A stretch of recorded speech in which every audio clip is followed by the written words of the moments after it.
Assalamualaikum, apa khabar semua? Hari ini saya berkongsi cara saya buat kuih bom bijan. Bahan-bahannya, kita ada 2 cawan tepung pulut. Campurkan dengan tepung gandum sebanyak 2 sudu. Kita ada air suam, gula pasir, garam. Larutkan gula dan garam ni, jangan tuang sekaligus. Kita ada air kapur. Okey, kita uli sehingga dia licin. Macam ni. Kita ada inti kacang merah. Kita ambil, kita bulat-bulatkan.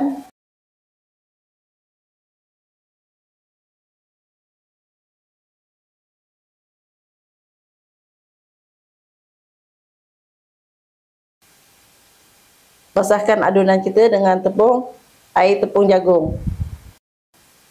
Golek-golekkan dia. Macam ni, nampak? Okey, dah siap. Kita perap dia selama 3 jam.